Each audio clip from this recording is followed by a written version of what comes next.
Hi, good morning, everyone. It's me, Sarah. There's a lot going on right now, but this has to be said. As a victim of domestic violence, I just really started talking about it. I didn't have a chance because I was in the marriages. But I would go to preschool to drop my son off with black eyes. I'd go to Thanksgiving dinner with black eyes. Nobody would say anything. School would never say anything. They knew, but nobody would say anything. So a girl needs their brain to heal, or a victim of domestic violence needs time for the brain to heal.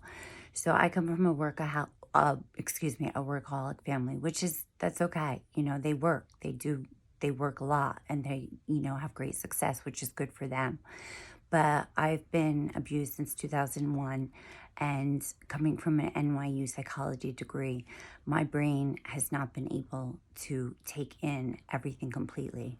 I'm doing what I can at the rate I can do. I want more jobs, I want more work, but at the same time, like family members of the victim and people around them, especially friends. Like I've had one friend that kind of didn't talk to yesterday because I needed a break. I needed quiet time, not to be constantly stimulated. This keeps on happening in society. I just got my SSD letter. They denied me after going through 10 years now of trigger point injections, neck surgery. I have to get a scar tissue removed in this side of my mouth.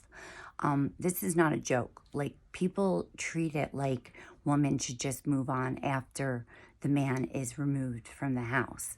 That's not how it works, and it definitely doesn't work. I learned this in psychology almost 20 years ago, actually over 20 years ago now, and nothing's changing. Nothing has changed. The therapists don't understand domestic violence. People of addiction centers don't understand domestic violence. So many people do not understand what the victim is going through, and how trauma, just like addiction, stops your brain completely. It stuns it into shock, and you are in survival mode. So I'm just starting to come into myself. That's why she mentioned you're playing so many different parts, and you just wanted to be a mom. When I was stopped from being a mother through domestic violence, and also I did cope with addiction and alcohol. I'm not scared to admit that I'm an alcoholic. So people need to start realizing that the system is not going to change. The government doesn't even see how much it affects a woman. The politicians don't. They just care about padding their pockets. My lawyer, he brought no medical documentation, not one piece of medical documentation. After him being 5 times incarcerated, no legal documentation of him being incarcerated. So what could the judge do? Not award compensation. So what are the retired police going to do? What are the retired police association do?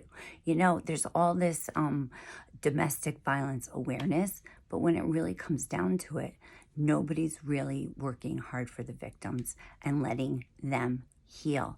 They put a stigma. I've been stigmatized by the best professionals, the best people around me, rich people, poor people, everybody. And I'm just tired of people saying just work, work, work, and it's going to get better, because that's not the answer. Because I did that, and guess what?